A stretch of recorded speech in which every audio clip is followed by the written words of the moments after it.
Hello! What's up? Welcome to episode 71 of the MastoCast. What is the MastoCast exactly? Well, I'll tell you what it is. It is the Mother Jeffin monoblog podcast hosted by me, the blog about me. This is my podcast in blog format. And it's an audio format. It's an audio blog that's in a podcast form. Fucking shut up, Dan. Welcome. Hello. How's it going? How are you all doing? Welcome on in. Thank you very much for listening to this, the last episode of the podcast. Really appreciate it.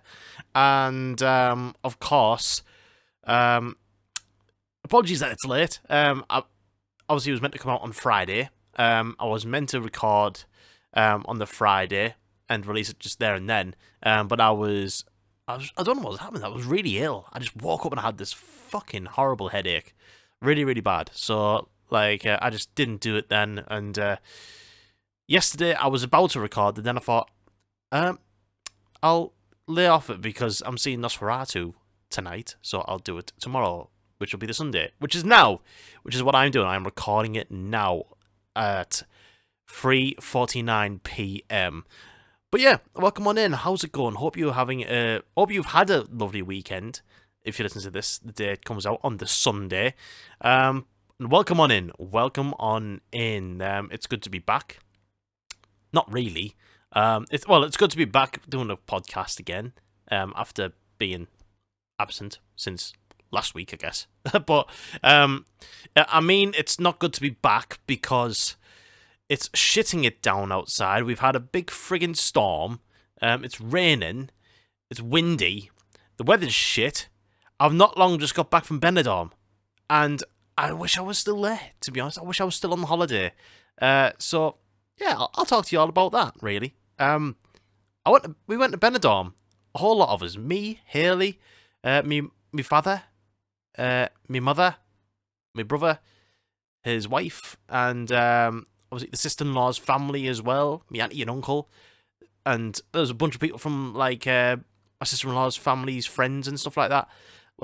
We all had a big, massive, bloody holiday together. There was probably about pushing 20 of us there, honestly, at Benidorm. Now, I've never been to Benidorm before, and I didn't know what to think of it going into it, because I've heard a lot of people say that, it's a good laugh, all that sort of shit. There's some good places to be, and I've watched the Benidorm program that came out years and years ago. I can't remember what channel it was on actually. I think it might have been ITV, but it's all on Netflix now if you want to watch it. It's quite funny. It's really good. I think it's funny up until I think when it gets to about season 5, that's when it dips off. It starts to get too daft and silly and, that sort of shit. But, genuinely, Benidorm is quite good. But, yeah, because, I got a bit of an idea from it watching that. I've heard some rough shit about Benidorm and all that sort of stuff. It's full of Brits and what have you. And, but you know what? Benidorm, surprisingly really good. I really enjoyed my time over there. We were there for 5 nights, and it was really good. It was really good. We basically had a good drink most nights, really. Had a good wander. Went to the old town quite a bit. We went and had a walk up to the cross at Benidorm, which sort of, it's like a bit of a hike. Nothing too mental or anything, but you go on this hike. Me, my dad, and Haley went up on it, and it was really nice. And have a real good look of Benidorm as a whole. It was a really lovely view, that was lovely. It was nice. It was good. But yeah, like I said, places like the Old Town and Benidorm are genuinely really stunning, really really good. There's a little alley called Tapas Alley, and it's full of amazing restaurants and all that. All quite opened out and stuff like that. We had some amazing tapas at that place. It was lovely. It smelled incredible. And the actual the seafront part of Benidorm is pretty nice as well. And had a good few drinks on a few afternoons and all that sort of stuff. We watched a few live acts. There was an AC/DC tribute act, which was comically. We were fine. We were fine. Like, you know what? Like, all the entertainment's free, so like you don't care if it's like good or not. Really, like it's a change from like going to like a gig over here where you have to pay, and you never know, and you're kind of gambling whether it's going to be good or not. But like, you know, at Benidorm, you pay next to now for a round, and well, depending where you are, and like the entertainment is free. Like we saw an AC/DC tribute, and like they had like backing track drums and all that, and like they were like the least AC/DC tribute you could ever think of. Like the dude like had a Bon Scott sort of look to him more than Brian Johnson, which was really cool. Like he did the Bon Scott stuff like really, really well, and he kind of looked like a hair metal version of Bon Scott. Like he had like eyeliner on and shit, and like they had one bass player and they had one guitar player. The guitar player did not dress up as Angus Young at all with a school uniform and the Gibson SG. So like it was, and obviously the guy singing like the Bon Scott stuff, like he was speaking in between. Like he's instead of having the old Brian Johnson Geordie twang in between songs, you got a Spanish dude, and it's quite like this is so weird. It was like a fever dream AC/DC, but you know, they played the shit that I wanted to hear. They opened up with If You Want Blood, You Got It, and I was like, let's fucking go. And yeah, that was really cool. And we went into Morgan's Tavern, which is right on the strip. I mean, the strip is like the main strip where all the Brit friendly pubs and bars all are, and nightclubs and shit are. Like it's probably the least appealing part of Benidorm for me. Like, just because it's, like, very Brit-orientated and all that, and, like, some of it's quite rough, and, you know, but we did go on Morgan's Tavern on the night, and, like, we walked in, and it looked like, you know, like, some sort of rough Blackpool bar or whatever, and at first I was a bit like, well, let's see about this, then, and, like, we all met up in there, and then, who was on stage when we walked in?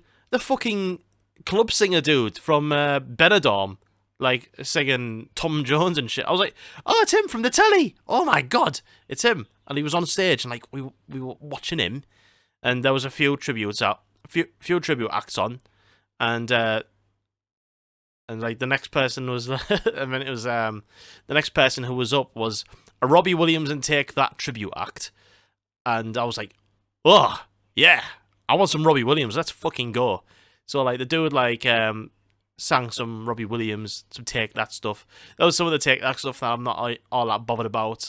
Like, but, you know, Relight My Fire and all that. Hell yeah.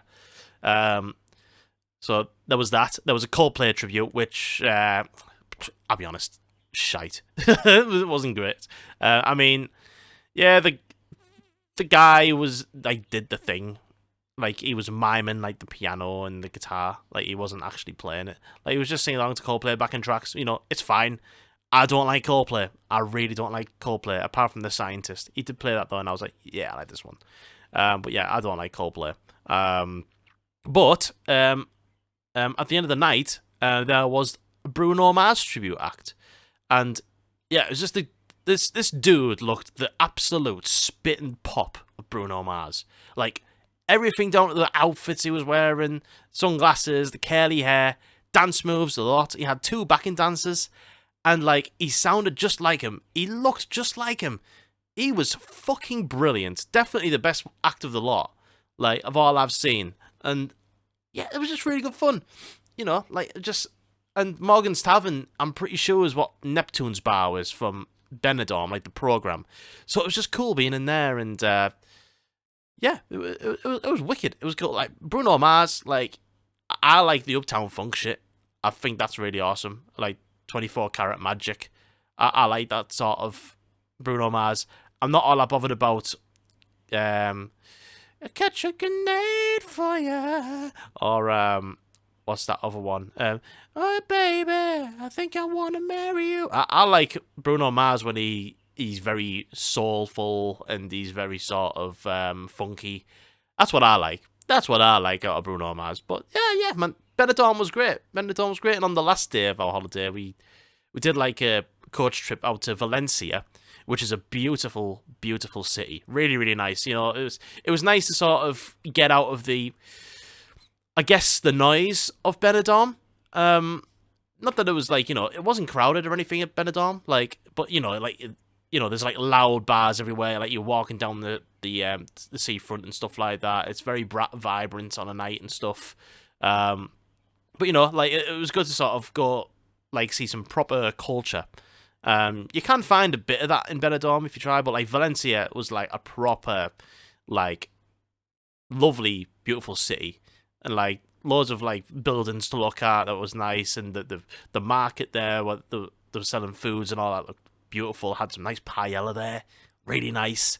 Hard Rock Cafe was cool. Saw Scott Stapp's beanie from Creed, like an actual a Creed beanie. That's quite a tongue twister. A Creed beanie that was worn by Scott Stapp. The first thing I saw, I was like, fuck, we're at the right place. So, bought an overpriced cocktail from there, had a look around. Jonathan Davis's jumper was on when he was doing the, what's that tour called?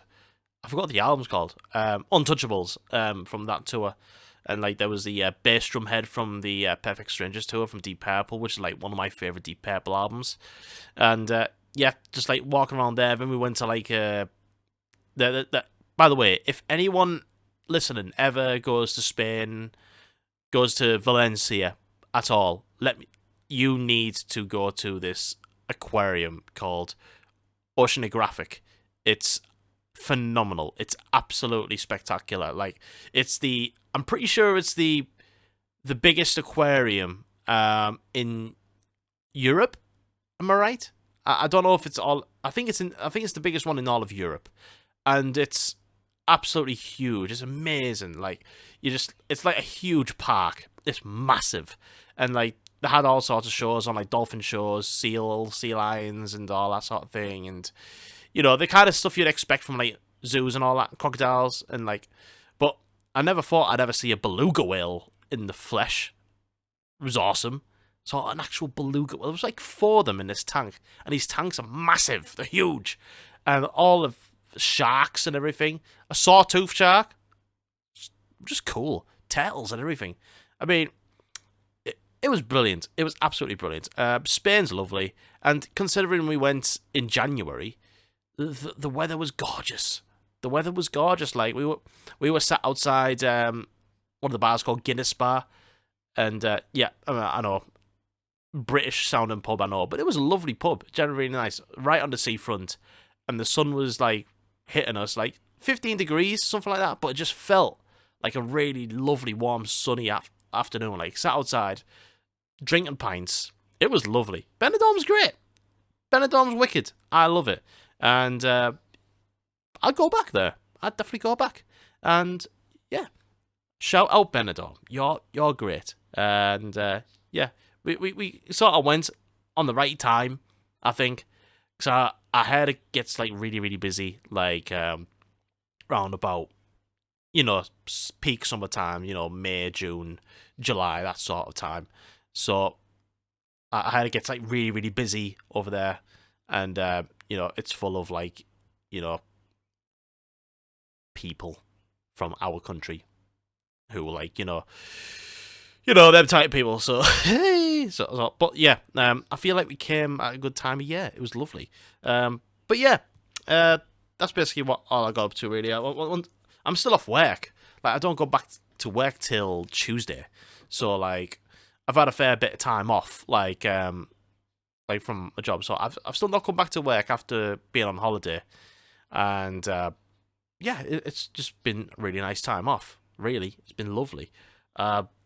But when am I back at work? Not tomorrow, but the day after. Nice one. So yeah, not been up to a lot really. Just been chilling. I had that day when I was ill. Didn't like it. Been playing some video games. Been playing drums again. Been going to the gym a lot. So yeah, just catching up, that sort of stuff. Did go see Nosferatu last night though, and I was dying to see it. been dying to see Nosferatu for ages, and we finally got around to seeing it last night. And it was actually really busy still, like genuinely really busy, like at the cinemas. Like this film's been out a month, and like I suppose we did go on the Saturday night, so yeah, it was real busy. But loads of people there, and I really enjoyed it. I thought it was a really, really great movie.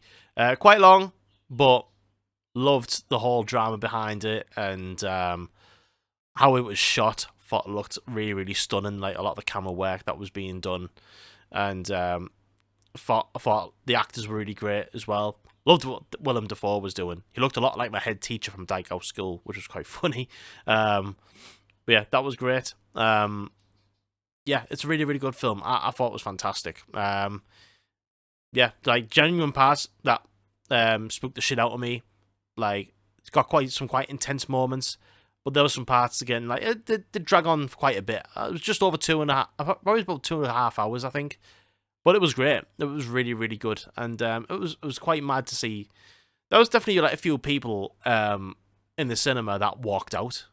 I think they were just sort of expecting like some Van Helsing shit or whatever. But yeah, Nosferatu was really, really great, and yeah, I really enjoyed it. I wouldn't go as far as say it's like a 10 out of 10, like what a lot of people have been saying, but like yeah, it was really good. I thought it was just there was some times where it dragged a bit, but nah, I enjoyed it. But yeah, that's all I've been up to really. Just Benidorm and chilling and chilling and going to see Nosferatu.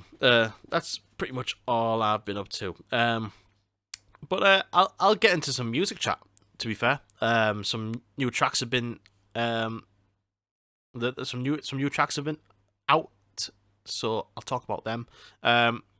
Although some news finally, Nine Inch Nails have announced a world tour that will be starting from June of this year, and in the UK they are playing Glasgow. No, they're not even doing Glasgow. They're playing Dublin.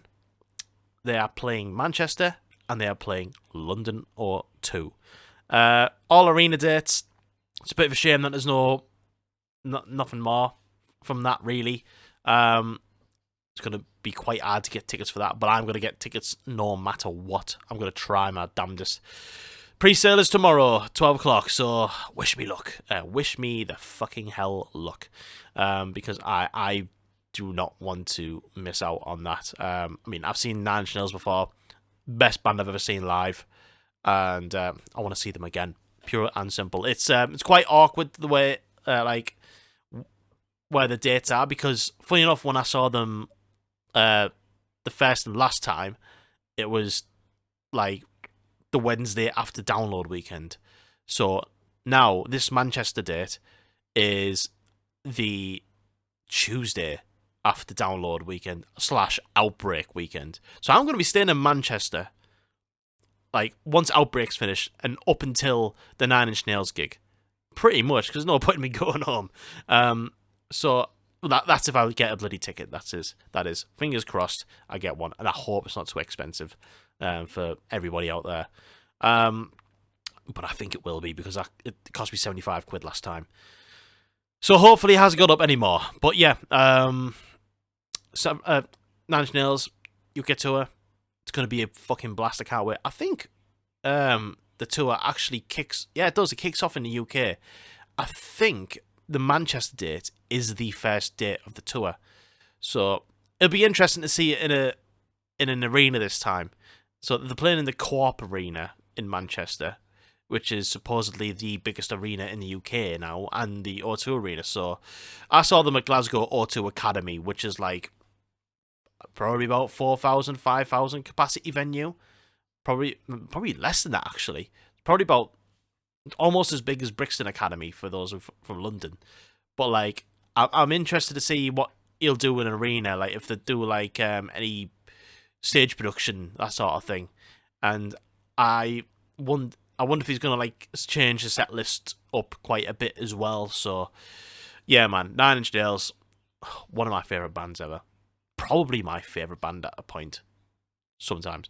I don't know. But yeah, there's some new music out. No albums that I have heard as of yet. But there is some new music out from some of these bands. I'll talk about Employ to Serve first. I don't know if I've talked about Employ to Serve on this channel before. I think I did when... Yeah, I will have done when I talked about the Gajira show at Newcastle last year. Employ to Serve, an absolute hell of a band. Like, you know, I've been well into the band ever since One for the Dying Sun came out in 2015, I'm going to say. No, not 2015. I believe it was 2017 One for the Dying Sun came out. It was their second album. And they've just been going strength to strength to strength with each album. Like, I love One for the Dying Sun. Their debut album, The Grave and You Remember, is incredible. And, you know, the albums after that, Eternal Forward Motion and The Conquering, like, amazing albums. They just kick out brilliant jams after jams. And they've announced a new album called The Fallen Star, which comes out, I believe it's April? Let me just have a look. I'd like to serve April 25th, their new album, Fallen Star, comes out. And they have released a new single, which features no other than your boy, Will Ramos, from Lorna Shore, which is quite a big move. Really, really cool to see that on there. And yeah, the song that they've brought out is a banger. It's a banger. It is a fucking banger. Like, this song has been stuck in my head all bloody week. Like, it is so, so good. The chorus is so infectious. Like, they still got some heavy ass riffs going on.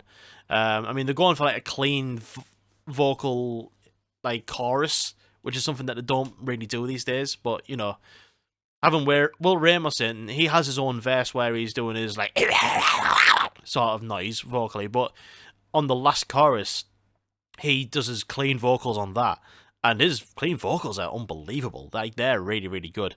And yeah, like, it's a really, really good track. Hell of a good riff, really heavy. Will Ramos sounds great on it. Justine Jones and Sam's vocals sound great on it as well. And yeah, A Tournament is the name of the song. It is really, really good. And the new like I said, new album is out in April 2025. Other guest features is Serena Cherry from Svalbard and Jesse Leach from Killswitch Engage. So yeah, they managed to get them two on. I mean, I imagine they get Serena Cherry on because like they're on the label. But like Jesse Leach, like, you know, that's a big name. Killswitch Engage. It's fucking great. Really fucking great. So yeah, yeah. You Employ to Serve album. I'm looking forward to it already. Really, really can't wait.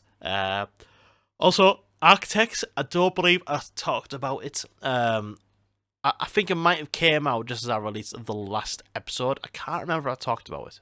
I didn't. But Architects have a new song out called Black Hole. And it's a stomper. It's really, really fucking good. It's got some right heft behind it. Like, it's got some bending in it. It's got some bendy fucking heaviness in it. And Sam Carter sounds ferocious in it. And there's a hell of a catchy chorus in it. Like, it's heavy. It's great. It's got some right heft behind it. Yeah. So far, like, all the singles that have come out for the new album, which is coming out on the February 28th, all singles that came out, 4 for 4. They're all really good. They're all really, really good. Yeah, I'm very, very excited for new Architects album, which comes out just over a month from now, February 28th. The Sky, the Earth, and I can't remember. So it's Sky, the Earth, and something. But yeah, that's a new Architects album that is due out. Of course, I'm always looking forward to that. And of course, Electric Callboy have a new song out called Elevator Operator. A good fun band, really fun band. I love them. They're good fun, and they do some real cool, like, funny metalcore laced of like electronics. Like, their sense of humor is just very, very funny. I love Electric Callboy. I think they're great. Like, they're really, really good. On paper they sound like a band that I wouldn't like, but genuinely, like, when you see them live, and when you see the music videos as well, and the overall music is just really good as well. Like, it's all daft, it's stupid, it's funny, but they've just got a good sense of humor, and this new song called Elevator Operator is no exception. It is so funny, and yeah, I'm dying to see them live again because I've only ever seen them once at Slam Dunk Festival. When was it? 2023, I think it was. Yeah, 2023. And like they're on the second stage. Their drummer couldn't make it, so they had the drum kit out still, but they got a blow up doll behind it and with the drummer's facing, so they just had like drum and backing tracks, which sounded like quite fine, to be fair. But like, they were just good. Like they were really entertaining. But they are playing Slam Dunk this year, so I'm going to try my best to see them because they played Download the last couple of years, and I believe, yeah, if I remember rightly, last year they couldn't play like Download because of, I don't know if it was because of like traveling issues or whatever, because of the shitting down rain or something else. But I know they played Download the year before, and like they were on, they had headline the tent, which is bonkers because they are, Electric Callboy are a massive band now. They're huge. They only have one album out and a couple of EPs. Like, Electric Callboy are a big deal. They're huge. Like, they can headline second stage Download if they wanted to. They're really good. And I had them headline the third stage, and like, I didn't go over to see them, but like, I got loads of reports and stuff like that, and videos from TikTok of like people were like literally spilling out the side of the tent. Like, it was that big of a deal. So yeah, Electric Callboy, cool. Love the new song. I imagine there might be a new album in the works if that's the case. But yeah, Electric Callboy, they're fucking sick. They're really cool. Let me just have a look. No, there is no album announcement as of yet. But yeah, that's Electric Callboy. Very much looking forward to them. They are going to be... Oh, they're actually playing Alex... They're playing Ali Pali in November. That's mad. 11th of November, Ali Pali. Yeah. Oh no, they're not playing Slam Dunk. I thought they were playing Slam Dunk. I could have sworn I've seen them on Slam Dunk's lineup. I'm just looking at their website now, and the World Tour Diary. I'm sure they're on... I'm sure they're on the lineup. Am I being totally... Yeah, they are on the bloody lineup. They are. Thought I was right. Well, I'll see them at Slammy D then. Looking forward to it. Yeah, that's it for music news, really. For me, no, that's it. That's it for music. Although gaming news wise, I'll talk about what I've been playing recently as well. Been playing so on the flight to Benidorm, I played about half an hour of Echoes of Wisdom, and then I just started chatting to some guy next to me about stuff, so I put it down there. And then when I got on the flight back, I probably played about 20 minutes of it. I think it's time for me to cut ties with that game now. Like, I just do not enjoy it. I am not a fan of Echoes of Wisdom Zelda. Yeah, I thought I'd try and at least try and stick through it and try and finish the game. But yeah, considering I bought it and I've barely even made 10 hours of the game, really. Like, I bought it when it came out and I've barely made 10 hours out of it. Like, I loved the Link's Awakening remake. I really enjoyed that. But this Zelda Echoes of Wisdom, I don't know, man. It's just not doing it for me. It's just not doing it for me.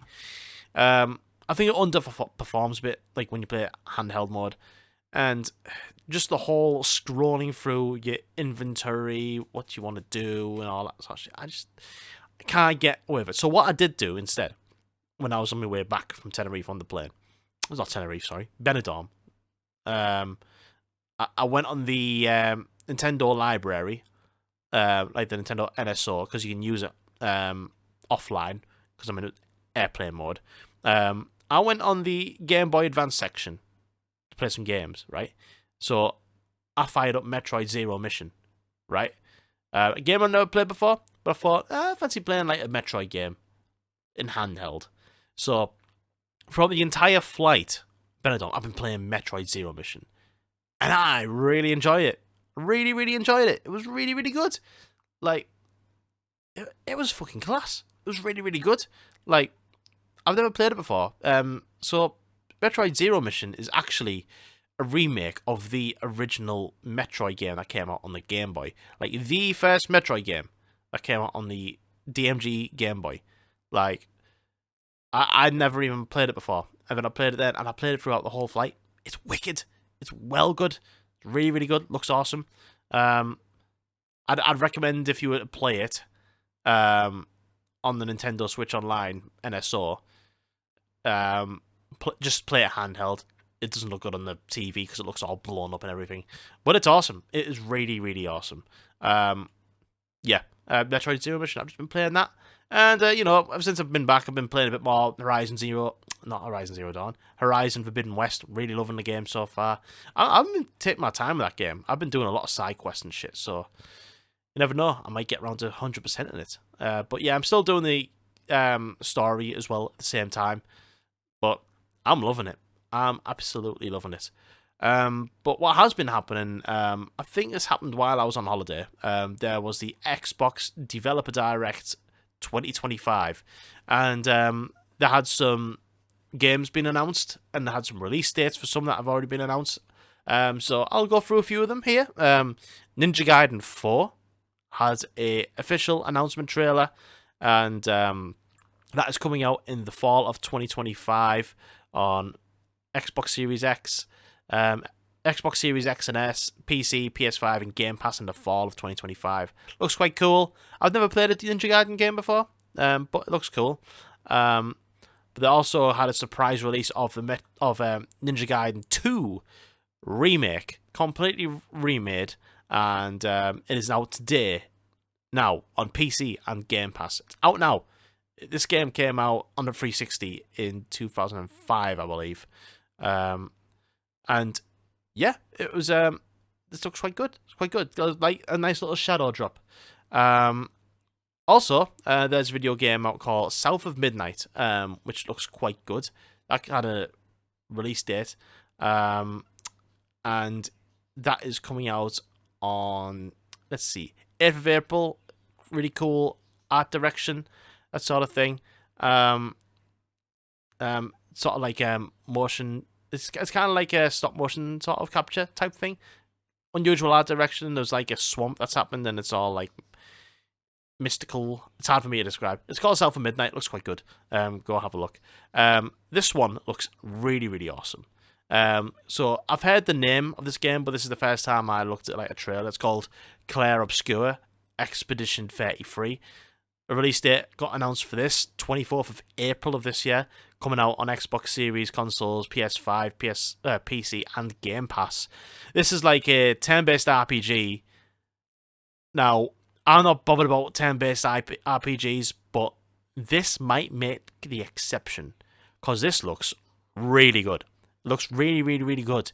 Like, it kind of has like an art style sort of similar to like Shadow of the Colossus in a way, but a bit more mystical, I guess. It looks beautiful. It looks really, really cool. Like, looks like a sort of a very emotional story that's going on.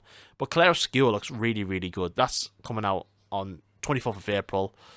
And, oh god, I've got to talk about this next one. This is the last game on the Developer Direct.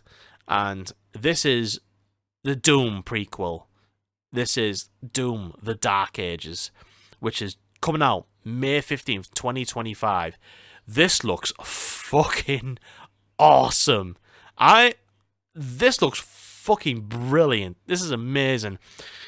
So this is a prequel to Doom 2016, and they've done like this whole gameplay trailer on it with like the developers like talking about all the stuff that you can do throughout the game.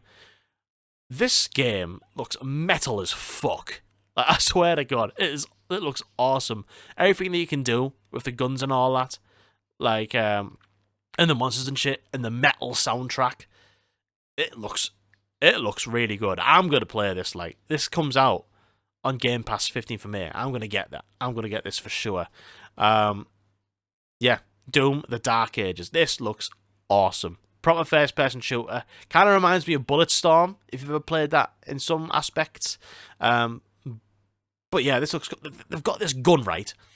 He's got this gun. You can see it in first person, right? He's got this gun. It kind of looks like a machine gun. And you can see skulls are getting grinded into this gun and being shot out as bullets. It looks cool as fuck. Oh, man. Doom, The Dark Ages. Yeah. This looks ace. This is May the 15th, 2025. So, yeah. Looks, it looks great. It looks really, really, really, really fucking great. And that'll do it for me. That will do it for me. That is the MastoCast episode 71. And thank you all for listening. What do I say to end again? Oh yeah. Like, subscribe, share, download, all that sort of thing. Leave a review on all of your audio platforms or on the YouTubes. I love you loads. Thanks very much for listening, and I will see you next Friday. Bloody hell, I'm going to be back at work by then. But yeah, I'll see you then. I'll be talking about... I'm going to an all-day hardcore festival. Finally, a gig this year that I'm going to. I'm going to a hardcore festival all-day on the 1st of... yeah, the 1st of February. So I'm looking forward to that. Not much else, really. That's it. But I'm looking forward to doing that. Going to a gaming market in Leeds, so I'll probably talk about that as well. And I'll let you know if I've got a Nine Inch Nails ticket or not. Thanks very much for listening, folks. I'll see you later. Bye!